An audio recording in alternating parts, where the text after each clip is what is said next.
ভালো আর একটু যদি তুমি এটা आई लेवल করতে হতো না নাকি मैक्सिमम चले गई। अच्छा और एक मेरा बहुत पहले से एक रिक्वेस्ट था टैमरॉन से कि टैमरॉन का कोई टेलीफोटो प्राइम लेंस क्या हम देख सकते हैं। वो एक वहाँ पे एक जगह है तो इस तरह का लेंस एक चाहिए जो कि लाइट वेट भी होगा एंड टेलीफोटो, क्योंकि जनरली जो टेलीफोटो प्राइम लेंस होता है वो बहुत ही एक्सपेंसिव होता है। तो उस जगह थोड़ा सा अगर बजट फ्रेंडली एक टेलीफोटो प्राइम लेंस मिलता 500 mm या 400 mm उस तरह का लेंस क्या कोई न्यूज़ है टैमरॉन से, क्योंकि वो लेंस हम सभी देखना चाहते हैं टैमरॉन से। एक्चुअली क्या है ना আমার মতে মানে এই রেঞ্জে এই কম্বিনেশনে ভ্যালু ফর মানি এইটুকুনি এটা আমি বলতে চাইছিলাম। হয়েছে তুমি তো একটু আগে বলছিল আমাকে থার্ড পার্টি লেন্সে শার্প হয় না, তো এখন এবার রেজাল্ট আমার রেজাল্ট খুব ভালো লেগেছে সত্যি কথা বলতে। এটার আপাতত আমি যত থার্ড পার্টি লেন্স করেছি অত বেশি আমার ভালো লাগেনি, বাট এই লেন্সটার ব্যাপারটা একটু আলাদা। এই সেশনটায় এসে যেটা দীপঙ্করের থেকে শিখলাম মানে যেটা আরও ভালো আমাকে ইয়ে করছে ব্যাপারটা, সেটা হচ্ছে যে ক্যামেরায় প্রচুর সেটিং, সনিতে হাজারো সেটিং, তো সেই সেটিংটা ঠিকঠাক করে নেওয়া এটা একটা বড় ব্যাপার। এটা না হলে প্রমিনেন্সই আসে না। তো সকালবেলা থেকে তুলে ছবি দেখে কি মনে হচ্ছে? সব থেকে হ্যান্ডি, লাইট ওয়েট এক নম্বর, দু নম্বর ভিডিও করার জন্য খুব সুটেবল, আর ফ্রেমিংও ভালো একদম, মানে এত হ্যান্ডি এত সুন্দর হয়েছে। ব্লুটুথের ছবিটা ভাবা যায় না, ফ্রেমিংটা ইচ্ছা করে হয়নি, অটোমেটিক হয়ে গেছে যে পেজ তুলে দেওয়া দেখা যাচ্ছে সব থেকে ভালো ফ্রেমিং। এই 400 mm-টা অ্যাকচুয়ালি ফ্রেমিং এর জন্য খুব ভালো। বেশি জুম থাকলে কি মনে হতো জুম করে দিই, হয়ে যায় দুটো পোর্ট্রেট তুলে নিই, দুটো পোর্ট্রেট তুলে নিই, কিন্তু যখনই ফোকাল লেন্থটা একটু কম থাকে তখন মনে হয় যে সুন্দর হ্যান্ডি, সব থেকে ভালো হচ্ছে হ্যান্ডি, ফোকাসও ঠিক আছে।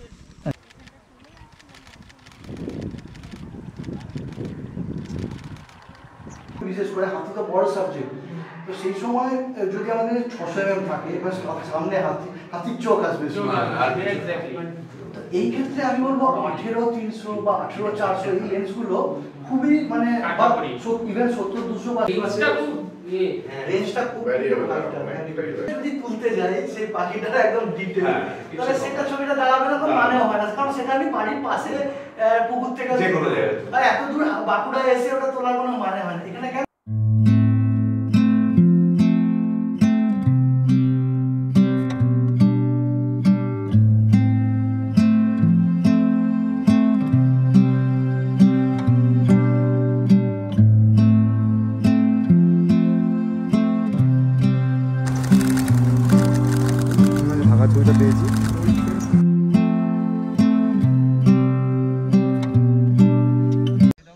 Good evening, sorry good morning. আজকে চলে এসেছি বাঁকুড়াতে, আর আজকে এখানে আছে ট্যামরন ইন্ডিয়া অফিসিয়ালের ওয়ার্কশপ, আর আমি এই ওয়ার্কশপটা হোস্ট করছি অ্যাজ এ ট্যামরন ইনফ্লুয়েন্সার। তো এখানে অনেক পার্টিসিপেন্ট অলরেডি চলে এসছে এবং অনেক ট্যামরনের লেন্সেস আছে, যেটা দরকার সব নিয়ে নিয়েছে। এবার আমরা সবাইকে সাথে আলাপ করিয়ে দেবো, আর আপাতত এখন লেন্স সেট আপ চলছে। তো আমরা অনেক আর্লি মর্নিং এখানে চলে এসেছি। এখানে রামপ্রসাদ যে জায়গাগুলো ছবি তোলে সেখানে নিয়ে যাবে, তো সেখানেই একটা শালুক পুকুরে অনেক শালিক ফুল ফুটে আছে দেখতে পাচ্ছ, তো চলে এসেছি। তো এখানে আমরা এখন কিছু ছবি ভিডিও তুলবো, ট্যামরনের লেন্স টেস্ট করব, তারপর আমরা আবার অন্য জায়গায় যাব। তো সবাইকে সাথে পরিচয় করিয়ে দেবো, আসছি একটু পরে।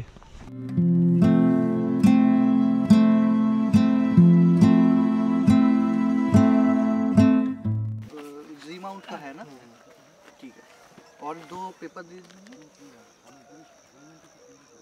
চলে যাও তোমরা ওইদিকে গিয়ে পরে ওই কর্মমন্ডলের কাছে হ্যাঁ ওই পাশটাই যেতে হবে, ওইটা দিক দিয়ে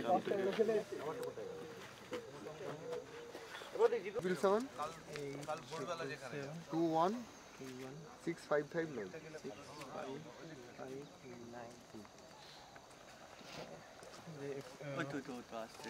15500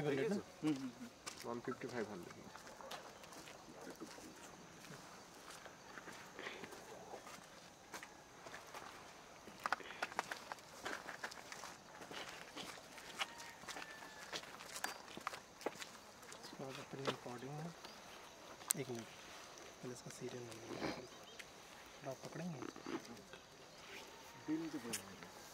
আর একটু রোদ্দার দিক তখন থেকেই আছে আমার দেখো ল্যাপটপ দিয়েছে আমাকে তোমার জি50 না তোমার জি50 আচ্ছা 50-700 তো দীপঙ্কর দা ইউজ করেছে আগে 50-700 ভালো লেন্স আগে তুই সেই নিজের সাথে ইউজ করতে হবে নিকালে এই যে এখানে 500 অটো ফোকাস ঠিক আছে এটা হচ্ছে একে দিয়ে রাখো একই আছে না একটা মানে নর্মাল পারপাসের জন্য দুইটা প্যানিং এর জন্য প্যান করে যখন ট্র্যাক করছো না তখন প্যানিং এটা সবথেকে ভালো হালকা প্রচুর 1 কিলো 1.1 কিলো শুধু বডিটার ওয়েট বোঝা যাচ্ছে এটা তো কিছু বডিটা আবার বালা পরানো মানে লেন্স ধরে যায় বডিটা হালকা বলে লেন্স এটা বডি ধরে যেতে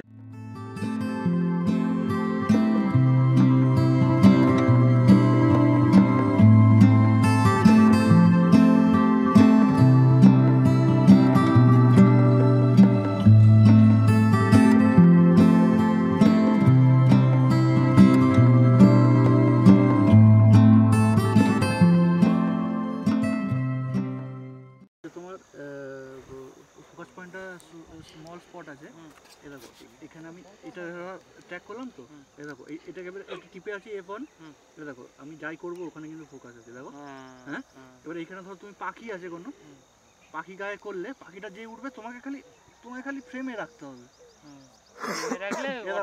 দেখো আমার কিন্তু ফোকাস সরেনি আমি দেখো সরাচ্ছি দেখো দেখো এই ফুলটা ফোকাস করছি হ্যাঁ এটাকে আমাকে খালি ফোকাস করে দেখিয়ে দিলাম এই দিলাম তো এই দেখো এটা ধরে এটা কিন্তু টিপে রাখতে হবে ব্যাক বাটনটা টিপে রাখতে হবে আর এই দেখো যাই করি এই দেখো দেখেছো ট্র্যাক একদম ওর গায়ে আছে এবার এইটা যদি পাখি হয় মানে কোনটা তো হচ্ছিল আপনার যে কোনো সাবজেক্ট থাকলেও ফোকাসটা ধরে নিচ্ছে এই যে ফ্লেক্সিবল স্পট তার মধ্যে মিডিয়াম লার্জ এই যে চেঞ্জ হচ্ছে না লার্জ মিডিয়াম স্মল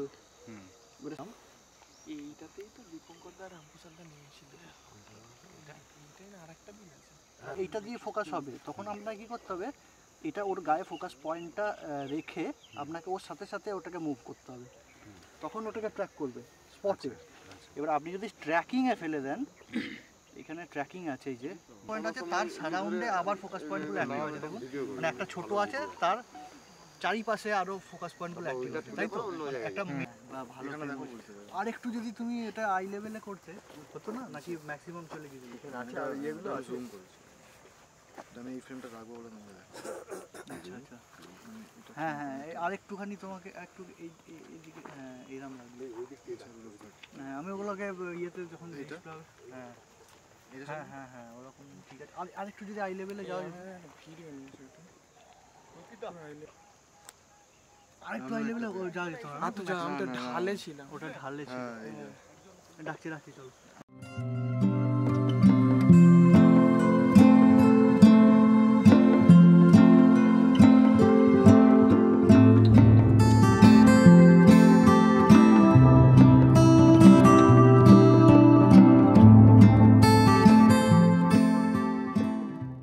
तो अभी मेरे साथ है टैमरॉन ऑफिशियल से representative Sabir Ansari sir sir यहाँ पे सर एक्चुअली रांची से है ना जी मैं रांची से हूँ तो सर तो एक्चुअली वाइल्ड लाइफ आपने इससे पहले कभी किया है नहीं मैंने कभी वाइल्ड लाइफ एक्सपीरियंस नहीं किया ये मेरा फर्स्ट वाइल्ड लाइफ फोटोग्राफी है होल डे अभी तो जस्ट स्टार्ट हुआ है तो हम अभी होल डे एक्सप्लोर करेंगे यहाँ पे अभी है उसके बाद हम डिफरेंट जगह पे जाएंगे तो सर एक्चुअली टैमरॉन को तो हम देख रहे हैं 2013 से टैमरॉन G1 जब निकले थे उस टाइम मुझे याद है उससे पहले जो टेलीफोटो लेंस हुआ करता था वो बहुत ही एक्सपेंसिव होता था देन टैमरॉन ने ही एक्चुअली दिखाया एक्चुअली सबको ये टेलीफोटो लेंस अफोर्डेबल किया जो टैमरॉन 150-600 mm G1 लेंस है वो तो आप एक्चुअली सभी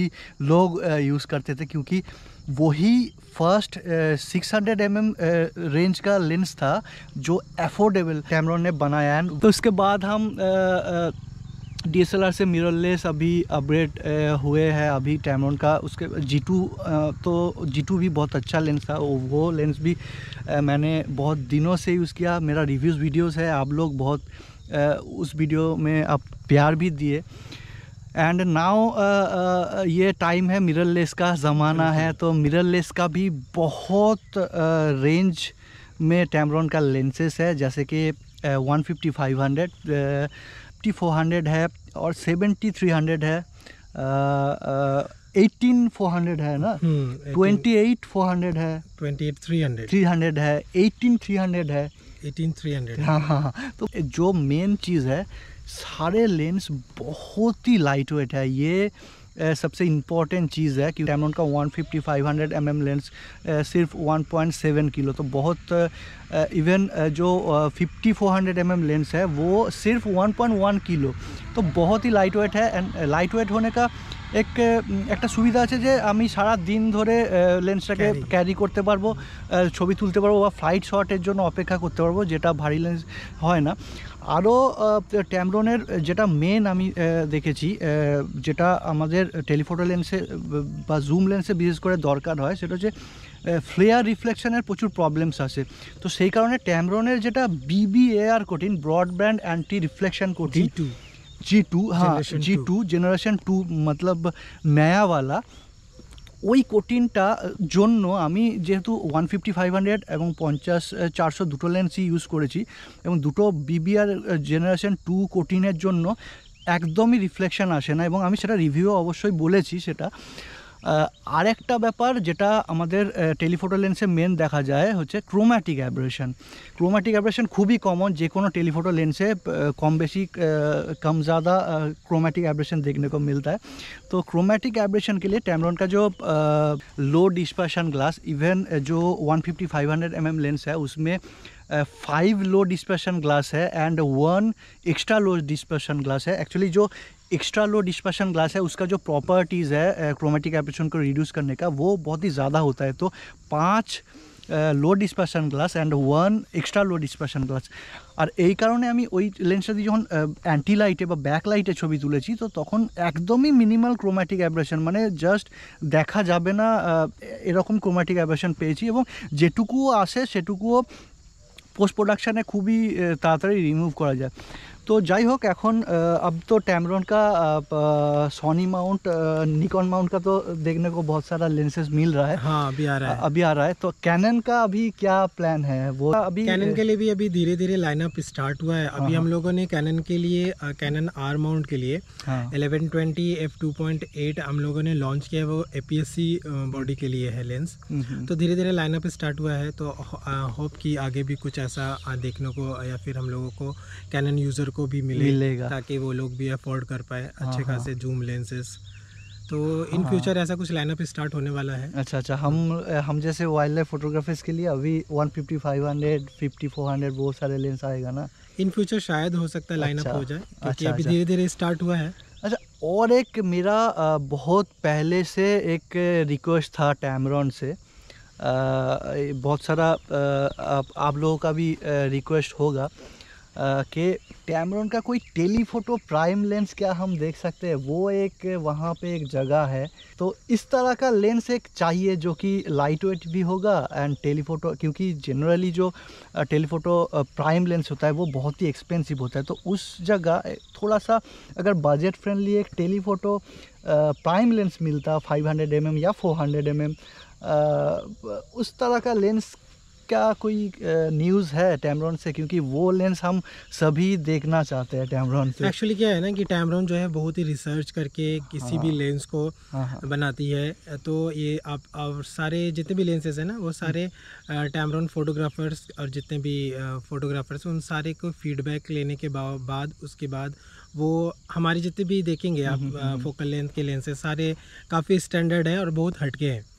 तो ये सारे ना फीडबैक्स के थ्रू ही बनते हैं। अच्छा है आपने ये फीडबैक दिया कि आप इन फ्यूचर ऐसा कुछ फोकल टेलीफोटो में प्राइम देखना चाह रहे हैं। तो इन फ्यूचर हम लोग ऐसे भी जितने भी फीडबैक्स हम लोग खुद फीडबैक्स देते हैं, ऊपर पहुंचाते हैं कंपनी में, ताकि इस तरह का कोई लेंस बने मार्केट में आए, ताकि जो जितने भी फोटोग्राफर्स हैं उनका जो नीड है वो पूरा हो पाए। तो इन फ्यूचर हो सकता है ऐसा कुछ आए। तो फीडबैक्स तो जाते रहते हैं और आपकी ये फीडबैक्स को मैं ऊपर तक पहुंचाऊंगा ताकि इस तरह का कुछ मिले देखने को।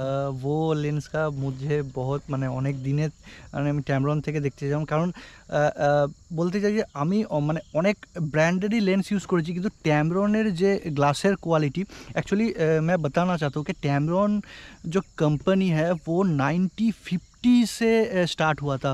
मतलब इतना पुराना एक ब्रांड एंड वो सिर्फ एक्चुअली टैमरन सिर्फ लेंस बनाता है, इसलिए जो रिसर्च एंड डेवलपमेंट होता है वो सिर्फ ग्लास रिलेटेड या कैसे ग्लास को और भी बेहतर बनाया जाए और भी अफोर्डेबल बनाया जाए, जो कि हम अफोर्डेबल प्राइस में बेस्ट रिजल्ट्स हमको मिले। तो इसलिए এই জন্য বলতে চাই যে ট্যামরন এই শুধুমাত্র যদি গ্লাস নিয়ে ওরা রিসার্চ করে, তো সেই কারণে অনেক ওদের গ্লাসের কোয়ালিটি অনেক ইম্প্রুভ হয়েছে। ছবির কোয়ালিটি 70 200 mm 70, अभी मिररलेस का 70 180 mm, portrait landscapes wide angles का तो बहुत सारा रेंज है। टेलीफोटो लेंस का भी बहुत रेंज है जैसे मैंने बताया। रिसेंटली अभी हम लोगों ने 90 mm माइक्रो, राइट वो लेंस भी आई थिंक बहुत सारे लोगों ने बहुत दिनों से यूज़ कर रहे हैं। এদিকে তাকাও, এদিকে কোন দিকে দেখাবো? এদিকে এদিকে এদিকে লাইটটা এদিকে আছে। এখন আমার সাথে আছে শুভেন্দু, তাই তো ঠিক বললাম তো?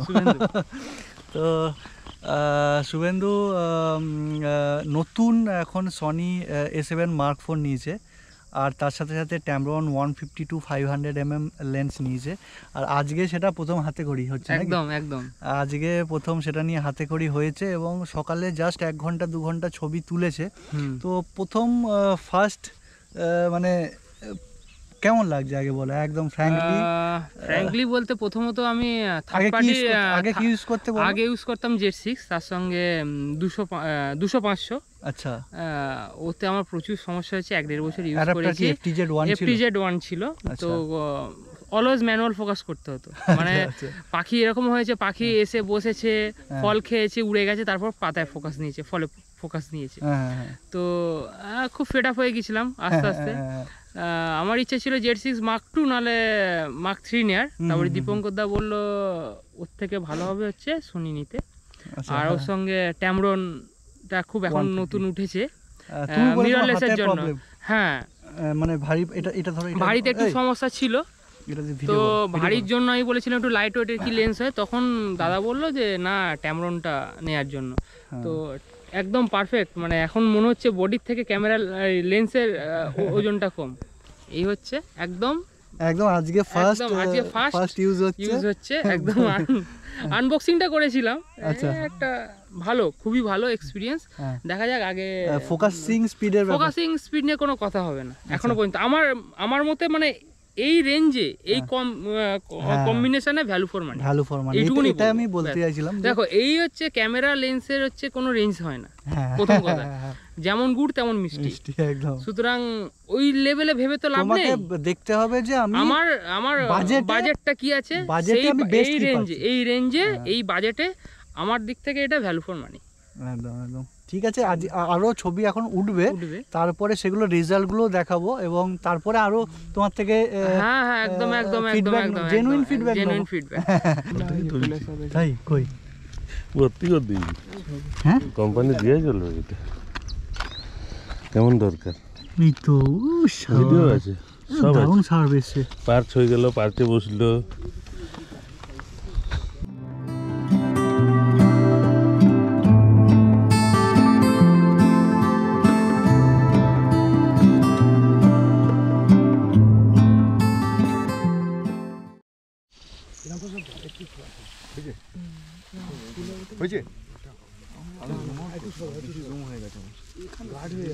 সবাই চুপ করে থাক, জুম আউট করো না, অপশন আছে তো জুম আউট।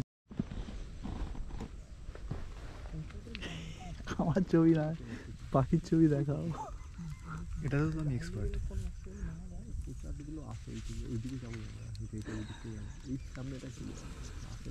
ব্লুথোটের ছবি দেখো, ব্লুথোট।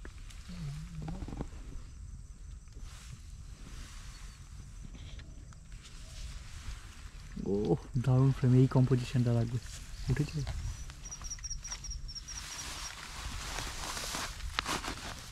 ওই জায়গাটায় উঠছে ও।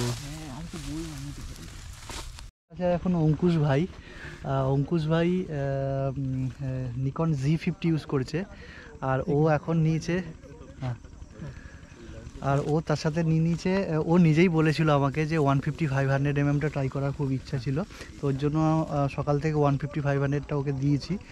তো এক্সপিরিয়েন্স বলো কেমন লাগে? লেন্সটা আমার ক্যামেরার সঙ্গে খুব ভালো লেন্স, মানে শার্পনেস বলো, কালার বলো, সব খুব দারুণ। কত হ্যান্ডি আর লাইট ওয়েট, খুব হ্যান্ডি আর লাইট ওয়েট, খুব ছোটর মধ্যে কম্প্যাক্ট লেন্স। সকাল থেকে তিরিং বিরিং করে এদিকে ছুঁয়ে বসে, এইটা অ্যাকচুয়ালি সবভাবে লেন্সটাকে টেস্ট করার চেষ্টা করেছি, লেন্সটা খুব ভালো লেগেছে আমার। আমি যতই সম্ভব লেন্সটা নেওয়ার চেষ্টা করব। তুমি তো একটু আগে বলছিল আমাকে থার্ড পার্টি লেন্সে শার্প হয় না, তো এখন এবার রেজাল্ট, আমার রেজাল্ট খুব ভালো লেগেছে সত্যি কথা বলতে। এটার আপাতত আমি যত থার্ড পার্টি লেন্স করেছি অত বেশি আমার ভালো লাগেনি, বাট এই লেন্সটার ব্যাপারটা একটু আলাদা, যত ইউজ করে লেগেছে। অ্যাকচুয়ালি ট্যামরনের যেগুলো মিররলেসের লেন্সগুলো আছে না, প্রত্যেকটা লেন্সই প্রচণ্ড শার্প, এবং সবথেকে বড় কথা সব ক্যামেরার সাথে ভালো কম্প্যাটেবল। যেহেতু Z50 আমি আগে ইউজ করেছি, Z50 মানে ওয়াইল্ড লাইফের জন্য অতটাও বেটার ক্যামেরা নয়, স্টিল এটার সাথে আমি কিছু রেজাল্ট দেখলাম ওর, মানে আমিও শকড হয়ে গেছি, আমিও এক্সপেক্ট করিনি যে এতটা বেটার শার্পনেস হবে। তো প্রচণ্ড ছবিগুলো তো যদি তুমি দিয়ে দেবে আমি দেবো। আচ্ছা, ঠিক আছে, বাকি আরো এক্সপ্লোর করো। আচ্ছা, মানে কেমন কি ফ্রেম নিলাম ব্যাপারে কিছু বলো। হ্যাঁ, ফ্রেম আমি কেমন না ফ্রেম অবশ্যই খুব সুন্দর ফ্রেম হয়েছে তোমার, দেখলাম ফ্রেমিং সেন্স আছে একদম, মানে রুল অফ থার্ডে ফেলে একদম দারুণ ফ্রেমগুলো খুব সুন্দর হয়েছে। আমি ইয়েতে গিয়ে একটা সেশন হবে তখন দেখবো আরো, তো আপাতত খুব সুন্দর ফ্রেম হয়েছে, আরো তুলতে থাকো, পরে আরো লাস্টে দেখবো। হ্যাঁ। রথিন স্যারের বাড়ি কোথায়? আমার বাড়ি চন্দননগর। ও বাহ, আমার বাড়ি কাছেই, শ্রীরামপুরে আমার বাড়ি। তো sir Sony Alpha user, Sony A7 Mark III না, Mark III আর 200-600, খুব ভালো কম্বো। তো এই কম্বোটা কতদিন ইউজ করছেন? বছর 2 মতন। বছর 2, বাহ, বছর 2। তো কেমন, মানে ফিডব্যাকস কি খারাপ ভালো? ফিডব্যাক বলতে বেশ ভালো ফিডব্যাক এখানে, মানে খুবই ভালো, সুন্দর লেন্স এবং সুন্দর ক্যামেরা। একটাই নেগেটিভ ফিডব্যাক, সেটা হচ্ছে যে এখানে ওই বার্ড আই ফোকাসটা নেই। বার্ড আইটা নেই, ঠিক কারেক্ট, ওটা A7 Mark IV থেকে দিয়েছে। অ্যানিম্যাল আর হিউম্যানটা আছে। হ্যাঁ, অ্যানিম্যাল আর হিউম্যানটা আছে। আর কুইক ট্র্যাকিংটা বেশ ভালো, খুবই সুন্দর। আচ্ছা, আর এই সেশনটায় এসে যেটা দীপঙ্করের থেকে শিখলাম, মানে যেটা আরো ভালো আমাকে ইয়ে করছে ব্যাপারটা, সেটা হচ্ছে যে ক্যামেরায় প্রচুর সেটিং, সনিতে হাজারো সেটিংস, তো সেই সেটিংটা ঠিকঠাক করে নেওয়া, এটা একটা বড় ব্যাপার। কিছু এটা করেছি না আর হলে কিছু প্রমিনেন্সই আসে না। স্ক্রিনে এসে বসছে, তুলুন গ্রিন ব্যাকগ্রাউন্ডে আছে, নিচে না ওই জুতোটা নিচে আছে, ব্লুথোটই আছে গ্রিন। তো যেটা বলছিলাম তখন আবার একটা ব্লুথোটটা চলে এসেছিলো বলে শেষ করলাম। তো আজকে মোটামুটি সকালবেলা একটু হেজ ছিল, তো শালুক পুকুরটাতে খুব একটা ভালো ছবি হয়নি, জাকানা ছিল, তাই তো? জাকানা ছবি হয়েছে না, জাকানা খুব ভালো হয়নি, কোয়ালিটি খারাপ হচ্ছিল। হ্যাঁ, একটু অ্যাকচুয়ালি হেজ ছিল, প্লাস লো লাইট, এখনো সূর্য ওঠেনি। আর কর্মরেনটা খুব ভালো ফ্রেমে বসেছিল, ওটা ছবি হয়েছে না? হ্যাঁ, কর্মরেনটা ভালো ছবি হয়েছে। আচ্ছা, ইয়োলাইট ব্যাবলাটা দেখা গেছে ছবি? না, শুভেন্দুর ছবি হয়েছে। আচ্ছা, হ্যাঁ দেখলাম। আর আপাতত ওখানে কিছু হয়নি। ব্লুথোটটা আমার জন্য লাইফার ছিল, এখানে ব্লুথোটটা খুব অ্যালাউ করছিল যথেষ্ট।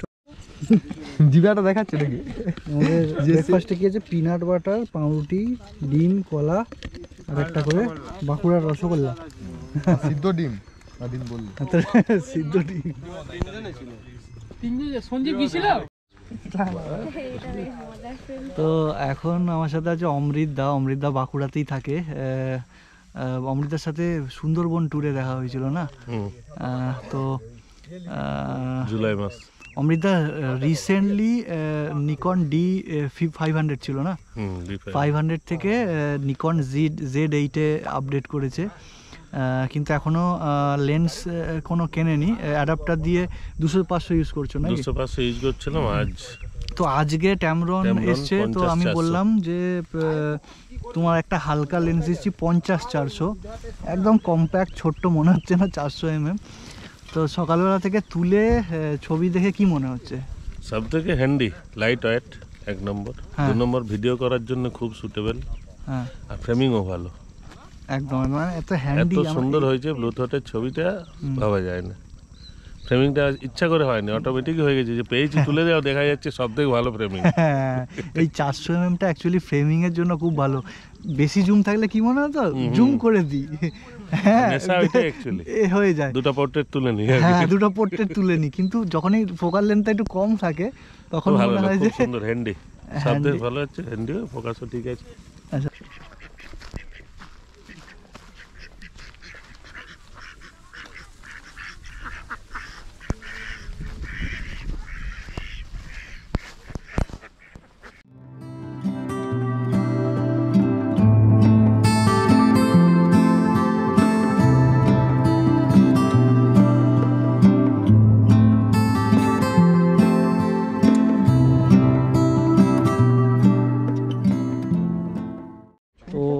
আমরা এখন আরেকটা শালুক দিঘি বলা যায়, দিঘিতে এসছি।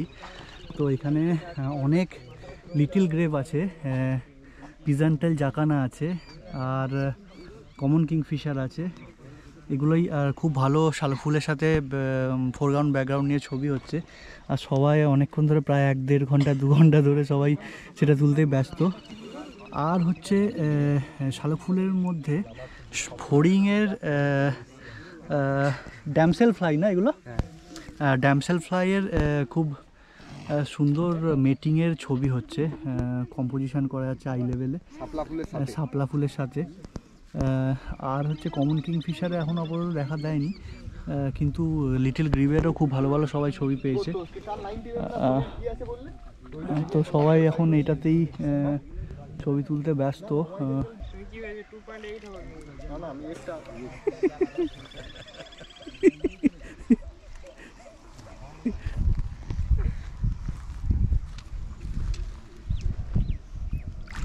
ক্যালভিনটা কি রকম লাগছে?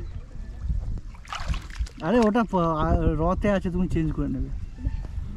সামনে চলে এলো, এতক্ষণ ধরে ফুলটা খুঁজে পেলাম, পাথর ঢুকে দিত। ঠিক আছে, যদি ক্যামেরা পড়ে আমি ছুড়ে দেবো, কিন্তু ওই দিকে ধরবো।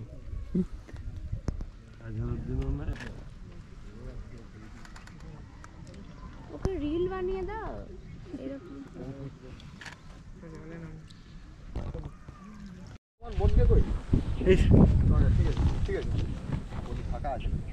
তো এইখানে ভূত ভৈরব অনেক ফুল ফুটে আছে, এবং তার মধ্যে পার্পেল আর পার্পেল রাম সানবার্ডের খুব সুন্দর ছবি হচ্ছে, এবং সেইটাই এখন সবাই তুলতে ব্যস্ত। উঠবে উঠবে একদম 9 o'clock একদম। ও দেখতে এই তো এই নেমে গেল, ওটাকে টার্গেট করো, ওটা রেডি দেখো। এই যে এই ফুলগুলো, এই গাছগুলোর মধ্যে সানবার্ডগুলো বসে এবং মধু খায়, তো খুব সুন্দর ছবি ভিডিও হয়। আর এগুলো সাধারণত আমাদের কলকাতার আশেপাশে মানে দেখতে পাওয়া যায় না, কিন্তু এগুলো অ্যাকচুয়ালি জঙ্গলি গাছ, জঙ্গলেই এরকম বাইরে হয়ে থাকে। এবং সানবার্ডের ছবি এই ফুলগুলোতে মোটামুটি মানে সারা বেলা হয়ে থাকে, মানে সারা দিন ছবি হয়, কারণ সারা দিন মধু হয়, এবং সানবার্ডগুলো বিভিন্ন রকমের সানবার্ডগুলো এসে সেগুলো খায়, এবং খুব সুন্দর ফ্রেম হয়।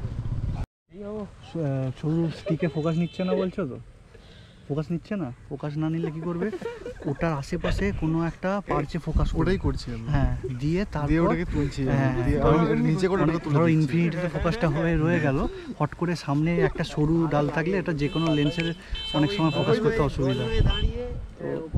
তো সামনে এসছি, চলো।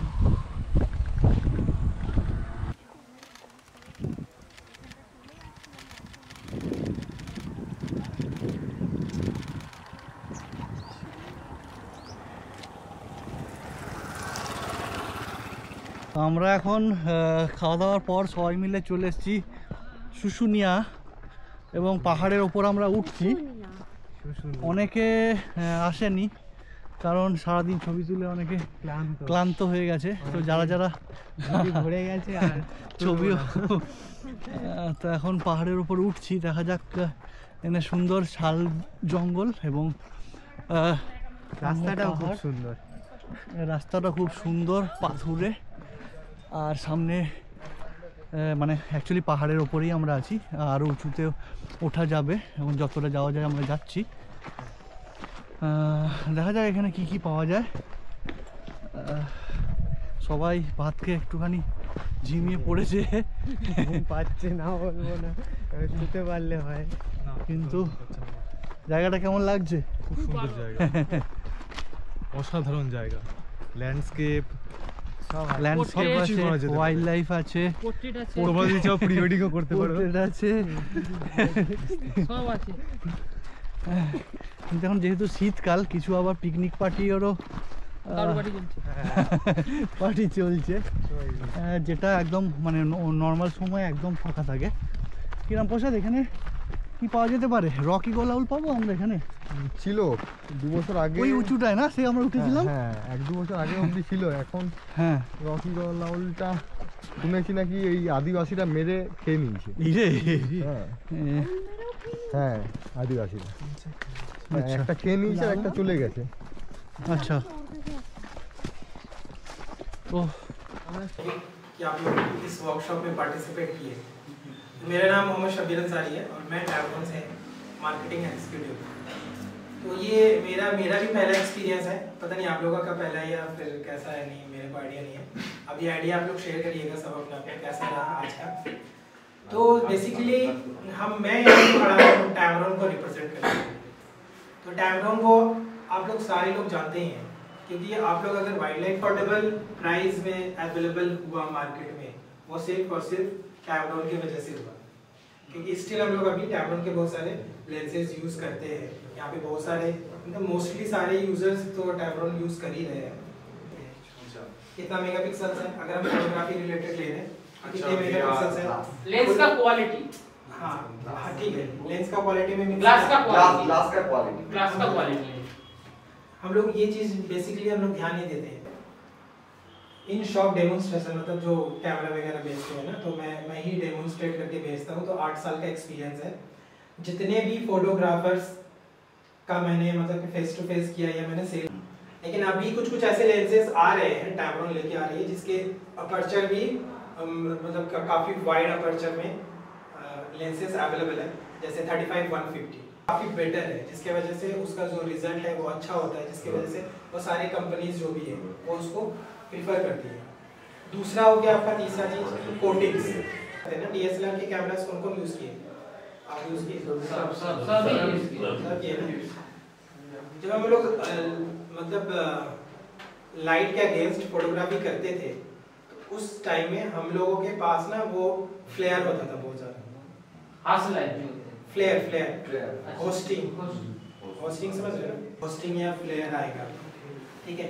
तो ये सारे चीज़ें हैं जो टैबरॉन के काफ़ी अच्छे हैं, ठीक है। आप लोग जाहिर सी बात है कि अभी एक्सपीरियंस कर चुके हैं आज, समझ लीजिए एक तरह का मेंटर ही है, लेकिन इनका एक्सपीरियंस और रिलेशन टैबरॉन से बहुत दिनों का है और बहुत एक्सपीरियंस है इनका। और ये सजेस्ट भी करते हैं अपने जो जितने भी फ्रेंड सर्कल में कि हाँ टैबरॉन अच्छा है। तो मैं उनको बुलाना चाहूँगा और मैं चाहूँगा कि वो अपना एक्सपीरियंस शेयर करें आप लोगों के साथ में। और आप लोगों के उसके बाद फिर कुछ चैनल सर कुछ राउंड होगा, आप लोगों को कुछ पूछना हो फ्रेमिंग्स के बारे में, कुछ सेटिंग्स के बारे में, तो वो आप उनसे पूछ सकते हैं, ठीक है। Thank you.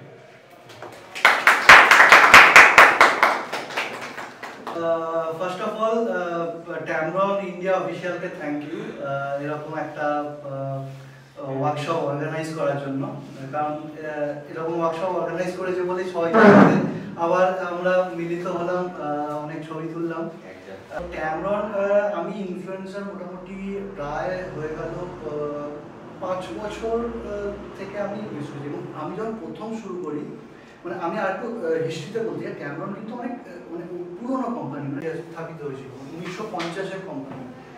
তো সেখান থেকে এখন আপডেট হতে হতে এখন 2024, তো বিশাল বড়, তো অনেক ওরা যতদিনে ভারতবর্ষ স্বাধীন ততদিনে কোম্পানি একদম তো রিসার্চ ডেভেলপমেন্ট করে আজকে এই জায়গায় এসছে। তো যেটা মেন বলা, আগে কিন্তু এই টেলিফোটো লেন্সেসগুলো দেখবে অনেক এক্সপেন্সিভ ছিল। 2010-এর আগে যে টেলিফোটো যেগুলো পাওয়া যেত না এক্সপেন্সিভ, 150-600 mm G1 তার আগে কিন্তু টেলিফোটো লেন্সের এত এক্সপেন্সিভ ছিল মানুষ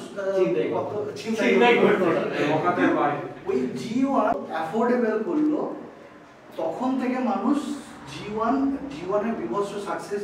তারপর সেটা দেখে নিকনের 200-500 এলো 2016-তে সম্ভবত, 2014-তে সিগমা বানালো। তো ফার্স্ট বলবো যে এই লেন্সগুলো ট্যামরন আমাদের কাছে এনেছিল অ্যাফোর্ডেবল প্রাইসে, এবং ওই রিফ্লেকশন আসে, মানে কন্ট্রাস্ট ইস্যু হয়ে যায়, কন্ট্রাস্ট অতটা আসে না। তো সেক্ষেত্রে এই বিবিআর কোটিং যেটা ট্যামরন ইউজ করে, ও কি করে এই যে ফ্লেয়ার বা রিফ্লেকশন বুস্টিংগুলো আছে ওটাকে মিনিমাইজ করে এবং ছবিটার শার্পনেসটাকে। আমি এটা 150-500 আগে অনেক দিন ইউজ করেছি, সনি মাউন্টের 150-500 mm লেন্সটা। তো ওটাতে আমি ইভেন মানে আগের পুরোনো লেন্স দিয়ে আমি পার্থক্য করেও দেখেছি যে কতটা মানে ওটা চেঞ্জ হচ্ছে। তো আরেকটা যেটা আমি বলবো, আমার যেগুলো ভালো লাগে সেগুলো বলছি ক্যামেরনের, সেটা হচ্ছে যে ফটোতে যেটা অ্যান্টি লাইট, এটাও অ্যান্টি লাইটে শ্যুট করার সময় বর্ডার এরিয়াতে দেখবে ফ্রিঞ্জিং আসে, নীল বর্ডার আসে, ক্রোম্যাটিক অ্যাপারেশন বলে সেটা। এইটা কিন্তু যে কোনো টেলিফোটো লেন্সে প্রচন্ড কমন ক্রোম্যাটিক অ্যাপারেশনটা, এবং একটু জুম করে দেখবে মানে আসবে, এটা কম বেশি আসে। তো এই ক্রোম্যাটিক অ্যাপারেশন গুলো মিনিমাইজ করার জন্য ট্যামরনের যে নতুন লেন্সগুলো যেমন 150-500 mm 4 বছর ওয়ারেন্টি এবং 4 বছর লেন্স নিয়ে ভাবতে হবে না। ওয়াইল্ড লাইফে তোমরা জানো যে ধুলো, জল, কাদা, বৃষ্টি। আরেকটা ব্যাপার হচ্ছে এই 150-500 বা 50-400 এই সমস্ত লেন্সগুলো ওয়েদার সিল, মানে ধুলো কাদা যাই অসুখ কোনো অসুবিধা নেই। ইভেন যদি বৃষ্টিও পড়ে, সামান্য বৃষ্টিতে ওয়াটারপ্রুফ নয়, জলে ডোবাতে পারবে না, কিন্তু ঝিরিঝিরি বৃষ্টি হলো বা খুব ডাস্টি কন্ডিশন হলো, এগুলো কোনো অসুবিধা হবে না, একদম পুরো সিলিং। যেটা স্বামী স্যার বললো যে voice coil extreme torque drive linear motor, যেটা ফোকাসিং সিস্টেমটা এটা ইউজ হয়, সেটা কি করে ফোকাসিংটাকে আরো ফাস্ট করে, সাইলেন্ট করে। সাইলেন্টটা কিন্তু খুব ইম্পর্টেন্ট। ভিডিও করার সময় যদি আওয়াজ হয় তাহলে সেই আওয়াজটা যদি ভিডিওতে চলে আসে তো সেটা খুব বাজে দেখতে লাগে। তো ভয়েস কয়েল এক্সট্রিম টর্ক ড্রাইভের জন্য ফোকাসিংটা আরো ফাস্ট হয়েছে, সাইলেন্ট হয়েছে, আরো প্রিসাইজ হয়েছে। প্রিসিশনটা খুব ইম্পর্টেন্ট, তো প্রিসাইজ হয়েছে। এবং আরেকটা জিনিস আমি বলতে চাই যে অনেকে মনে করে যে তারপরে নিকনের জি মাউন্ট, এখন ক্যাননের ছিল না, ক্যাননের RF মাউন্টেরও আসছে। তো কম্প্যাটিবিলিটি অন্যান্য ব্র্যান্ডের থেকে অনেক বেটার ট্যামরনের যে লেন্সগুলো। এবং বেশিরভাগ আমরা যখন বার্ডিং বা ওয়াইল্ড লাইফ করছি, বিশেষ করে একটা কোনো সাবজেক্ট আছে তাকে আমি উড়বে ভারী লেন্স হলে কি হয়,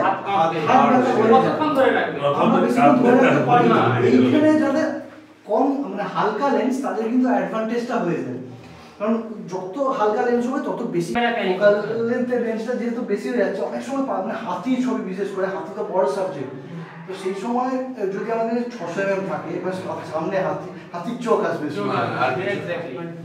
এই ক্ষেত্রে আমি বলবো 18-300 বা 18-400 এই লেন্সগুলো খুবই মানে ইভেন 70-200 বা রেঞ্জটা খুব, এবং আমি বলবো যারা মানে সব লেন্সে ইনভেস্ট করতে চাও না, 10টা লেন্স কিনবো, একটা টেলিফোটো, একটা 70-200, তাদের কাছে আমি বলবো এটা অনেক সুবিধা।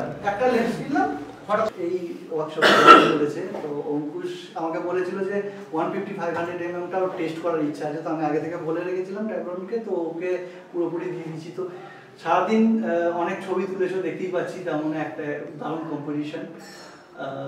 তো সারাদিন ইউজ করে আগে বলো, কথা হচ্ছে খুব লাইট ওয়েট, খুব ছোট্টর মধ্যে, তেমনই তার শার্পনেস, তেমনই তার আউটপুট, মানে এক কথা বললে খুব ভালো লেন্স একদিক থেকে। জেড সিরিজের জন্য মেইনলি খুব ভালো লেন্স নিকনের জন্য, মানে থার্ড পার্টি লেন্সও যে এত ভালো হতে পারে নিকনের, যে আমি প্রথম ভাবতে পারি যে দীপকতায় আমি ভয়ে ভয়ে ছিলাম যে আউলের ছবি তুলবো, যদি ঠিকঠাক ছবি না তুলতে পারি, যদি শর্ট ফোকাস হয় তখন আমি কি করবো, দিনটা তো পুরোপুরি বরবাদ হয়ে যাবে। প্রথম দিন যখন ইউজ করলাম, জুম করলাম ছবিগুলোকে, মানে আমার ভাবনা চিন্তাই পুরো চেঞ্জ হয়ে গেছে যে এত শার্পনেস দিচ্ছে, কি করে দিচ্ছে। তো লেন্স খুব ভালো লেন্স, এটাই বলার ছিল। এই পাখিটা কিন্তু তাকিয়ে আছে রাইটে, হ্যাঁ সবসময় রুল অফ থার্ডে, সবাই জানে rule of third, rule of third হিসাবে ফ্রেম করাটা বেটার। এই ফ্রেমটা সেন্টারে পাখিটা তখনই থাকলে ভালো হতো যদি সামনের দিকে তাকিয়ে থাকতো, আমাদের দিকে তাকিয়ে থাকতো, তাহলে ঠিক ছিল। কিন্তু যেহেতু রাইটে তাকিয়ে আছে, তো একে রুল অফ থার্ডের যদি তুমি এই সাইডে রাখো, যেহেতু ওই দিকে তোমার তাকিয়ে আছে, নেগেটিভ স্পেসটা তোমার ওদিকে বেশি রাখতে হবে না, না কি এর পেছন দিকটা। কি ব্যাপার দেখছি, হ্যাঁ, তো তোমাকে ফ্রেমটা যদি তুমি এরকম করতে, রাইটে তাকিয়ে আছে, কম্পোজিশনটা যদি ফ্রেমটা যদি এরকম বানাতাম, এটা একটু জুম করলাম বলে ক্রপ হয়ে গেল, এতটাও ক্রপ নয়, একটুখানি আমি যেহেতু এত সুন্দর মানে শালুক ফুলগুলো ফুটে আছে, তো আমাকে ফোরগ্রাউন্ডে ব্যাকগ্রাউন্ডে শালুক ফুলটাও দেখাতে হবে, এবং তার সাথে সাথে এইরকম কম্পোজিশন যদি করতে, তাহলে ফ্রেমটা আরো অনেক বেটার হতো। বাট ঠিক আছে, এটা তুমি ক্রপ করে কম্পোজিশন করতে পারবে, কিন্তু ক্রপ করলে কি হলো, একটু ক্রপ মানে এই যে শালুক ফুল কিন্তু আর বোঝা যাচ্ছে না, তোমার যেটা এখানে বোঝা যাচ্ছিল, তার সাথে সাথে তোমার মানে কম্পোজিশনটা পারফেক্ট হচ্ছে। অ্যাকচুয়ালি ফটোগ্রাফিতে কম্পোজিশন কোনো এরকম রুল নয়, একটা জাস্ট গাইডলাইন্স আছে। এবারে অনেক সময় দেখা গেছে যে সেই গাইডলাইন্সের বাইরেও যে ছবি হবে না তা নয়, বাট বেশিরভাগ ক্ষেত্রে এই গাইডলাইন্সগুলো যদি আমি মেনে থাকি, তাহলে ফ্রেমটা একটা অ্যাপিলিং দেখতে লাগে, দেখতে সুন্দর লাগে। যেমন এইটা যেহেতু রাইটে তাকিয়ে আছে, আমি যদি রাইটে ব্রিদিং স্পেস এটাকে দিই, তাহলে একটা ছবিটা খুলছে। যদি আমি এদিকে কম জায়গা রাখি, স্পেস কম রাখি, তাহলে একটা মানে দমবদ্ধ ছবিটা লাগে। তো এরকম মানে সেন্টার ফ্রেম আমরা করতে পারি। আমি যদি ক্লোজ আপ তুলছি, সেন্টার ফ্রেম বা আমার দিকে ডাইরেক্ট ক্যামেরার দিকে পাখিটা তাকিয়ে আছে, তাহলে আমি সেন্টার ফ্রেম করলাম, ঠিক আছে। কিন্তু আবার বলছি, কোনো মানে রুল বলে ফটোগ্রাফিতে কিছু হয় না। এমন হয়তো সিচুয়েশন এখানে ছিল বা অন্য কোনো এলিমেন্ট ছিল, হয়তো এই ফ্রেমেই হয়তো সেই ছবিটা তখন দাঁড়াচ্ছে, তখন সেটা অন্যভাবে ভাবতে হতো। তো সবসময় যে আমি এই আই লেভেল থেকে, প্রথম কথা হচ্ছে আই লেভেল থেকে তুললে ফোরগ্রাউন্ড ব্যাকগ্রাউন্ডে দাঁড়টা অটোমেটিক হয়ে যাবে। কারণ কি, ব্যাকগ্রাউন্ডের ডিস্টেন্সটা কিন্তু বেড়ে যাচ্ছে। এটা দাঁড়িয়ে তুলেছি বলে ডিস্টেন্সটা দেখো জাস্ট ওর বিহাইন্ডে পড়েছে, কিন্তু আই লেভেলে তুললে একদম পেছনের ব্যাকগ্রাউন্ডটাও পেছনে পড়তো, ডিস্টেন্সটা বেড়ে যাবে, আমার ডেপথ অফ ফিল্ডটা বেড়ে যাবে, এবং ব্লার ব্যাকগ্রাউন্ড হবে। ব্লার ব্যাকগ্রাউন্ড হলে একটা সুন্দর ডেপথ আসবে ছবিটা। তো প্রথম কথা হচ্ছে, ওর যদি একদম আই লেভেলে তুলতো বা জলের লেভেলে তুললে, একদম ফোরগ্রাউন্ড ব্লার, ব্যাকগ্রাউন্ড ব্লার, মাঝখানে এই শালুক ফুলগুলো দেখা যেত এবং পেছনে লাল লাল শালুক ফুলগুলো দেখা যেত, একদম সুন্দর। খুব সুন্দর হয়েছে। বলছিলাম আমি র তুলি, তো র তুললে কি হয়, মানে জেপ্যাক তুলি, কে বলছিল জেপ্যাক? আমি তুলি, আমি যখন আগে জেপ্যাক। তো জেপ্যাকে যেটা অসুবিধা সেটা হচ্ছে, ধরো তোমার এমন ছবি তুলছো মানে এক্সপোজার, হাই এক্সপোজার আছে, র ছবি কিন্তু পুরো ডেটাটা ক্যাপচার করে ওর মধ্যে রাখে, ডিটেইলসটা বেশি থাকে, এবার তুমি ওটাকে অ্যাডজাস্ট করে আরো বেটার ডাইনামিক রেঞ্জটা পেতে পারো। সেই ছবিটা তুমি যখন জেপিজিতে তুলছো, ক্যামেরা অলরেডি সেটা প্রসেস করে তোমাকে দিয়ে দিচ্ছে, অলরেডি ওরা প্রসেস করে দিয়ে দিচ্ছে, তো ওখান থেকে তুমি আর বেশি ডিটেইল বের করতে পারবে না, মানে ওখানটাকে বেশি সার্জারি করা যায় না, আর সার্জারি করা যায় না। তো একটা হচ্ছে বানানো, যারা হয়তো অনেকে পোস্ট প্রোডাকশন করে না, কিন্তু আমি বলবো প্রিশিয়াস ছবি যখন তুলছো না, ইম্পর্টেন্ট। ধরো সুন্দরবনে গেছো, বাঘের ছবি তুলছো, হয়তো তুমি জেপিজিতে তোলো, হয়তো তুমি পোস্ট প্রোডাকশন করো না বা কোনো সব নেই, কিন্তু প্রিশিয়াস ছবিগুলো না আমি বলবো রতে তুলে রাখো। অ্যাটলিস্ট তুমি ফিউচারে সেটাকে দিয়ে, এখন হয়তো করছো না, রেখে দিলে পরে ফিউচারে ওটা দিয়ে একটা বেটার ছবি বানিয়ে দিতে পারো। একদম একদম পোর্ট্রেট শট করছি না, আমি ওই যে ছবি পাখিটা যে হ্যাবিটেটে আছে সেই হ্যাবিটেটটা দেখাবো। তো অনেক সিচুয়েশনে কি থাকে, হ্যাবিটেটটা খুব একটা কিছু দেখানোর নেই, তখন আমি অবশ্যই জুম করে আমি তার একটা পোর্ট্রেট নেবো। আবার অনেক সময় আছে, যেমন আমরা যেমন ইয়েটা তুলছিলাম এই শালুক ফুলের মধ্যে, ওটা অ্যাম্বিয়েন্সটা মেন সাবজেক্ট, তো অবশ্যই ওটা অ্যাম্বিয়েন্সটা না নিলে ছবিটা কোনো মানে হয় না, কারণ কর্মরেন্ট সব জায়গায়, এই যে কর্মরেন্ট একটা একটা কমন সাবজেক্ট, আমাদের ওখানে পাওয়া যায়, সব জায়গায় পাওয়া যায়। কিন্তু এখানে কি ইম্পর্টেন্ট যে আমার এত সুন্দর শালুকের পুকুরটা, তার ফোরগ্রাউন্ড আছে, তার একটু লাল পুকুরটা হয়ে আছে, তো অবশ্যই সেখানে আমি জুম করে যদি তুলতে যাই সেই পাখিটার একদম ডিটেল, তাহলে সেটা ছবিটা দাঁড়াবে না, তো মানেও হয় না, কারণ সেটা আমি বাড়ির পাশে পুকুর থেকে এত দূর বাঁকুড়ায় এসে ওটা তোলার কোনো মানে হয় না। এখানে কেন এসেছি, আমার ওই সুন্দরবনে বাঘ কেন এত, সুন্দরবনে বাঘ তোলা কেন এত মানে সবাই চাহিদা কেন? প্রথম কথা হচ্ছে সুন্দরবন হচ্ছে ওয়ার্ল্ডের মানে one and only mangrove forest যেখানে রয়্যাল বেঙ্গল টাইগার আছে। তো আমি বান্ধবগড়ে গেলাম, পান্না গেলাম, বাঘ তো এরকম বসে আছে, বসে আচ্ছা ঠিক আছে, ধরো পান্না গেলাম বা এখন ন্যাশনাল পার্কে যেখানেই যাবো সামনে বাঘ বসে আছে, ঘুমোচ্ছে, গিয়ে ছবি তুলো। আমি তাহলে সুন্দরবনে কেন যাবো? চিড়িয়াখানা তো বাঘ, চিড়িয়াখানা বাঘ বোঝাই যাবে না পোর্ট্রেট করলে। সেই কারণে সুন্দরবন হচ্ছে one and only mangrove forest ওয়ার্ল্ডে, মানে গোটা ওয়ার্ল্ডে, কারণ ম্যানগ্রোভ ফরেস্ট মানে ওখানে খুব ক্রিটিক্যাল পরিবেশ, ওইখানে যে বাঘ থেকে শিকার করে খাচ্ছে সেটা কিন্তু তুমি অন্য কোথাও দেখতে পাবে না।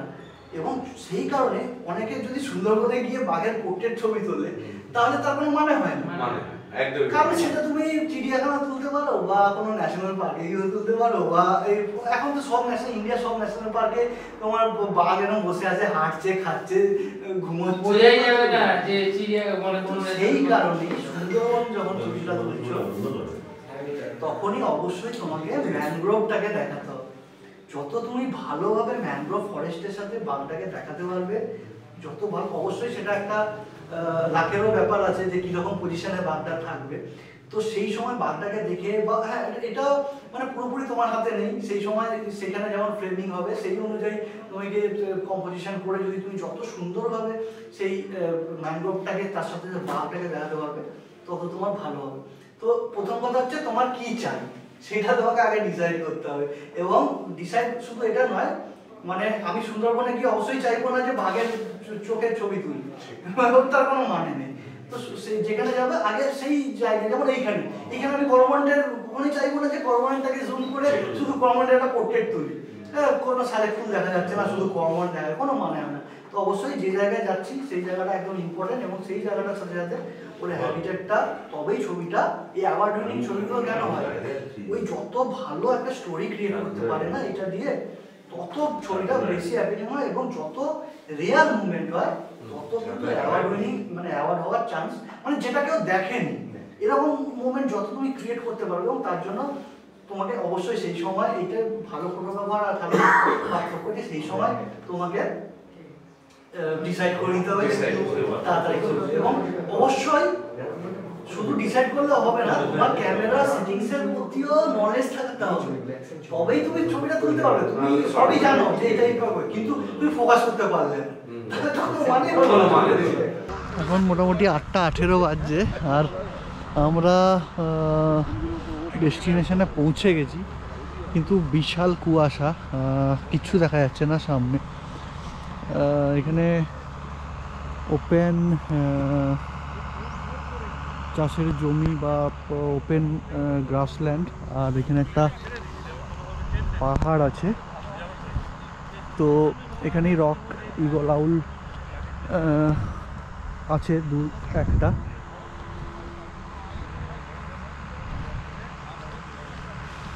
তো চারিদিকে এখন কুয়াশায় ভরা, জানি না কখন কুয়াশাটা কাটবে। সবাই এখানে আমরা চলে এসেছি অলরেডি, আর সবাই ক্যামেরা বের করে নিয়েছে, কারণ এইখানে দেখতে পাচ্ছ যে ভূত ভৈরব গাছ প্রচুর আছে, এবং ভূত ভৈরব গাছ মানেই হচ্ছে আমরা খুব সুন্দর সানবার্ড দেখতে পাবো। কিছু কিছু ডাক পাচ্ছি সাইডে, কিন্তু এখনো দেখতে পাইনি। এখন সবাই ভূত ভৈরব গাছে সানবার্ডের ছবি তুলছে। কুয়াশাটা কিছুটা কমেছে, কিন্তু এখনো আছে, দেখা যাক কিরকম ছবি হবে। এদিকে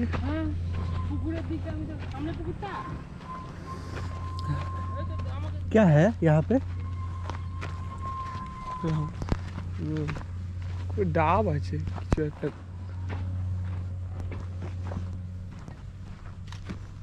हाँ पूरा इंतजाम है इसके पास पूरा इंतजाम है।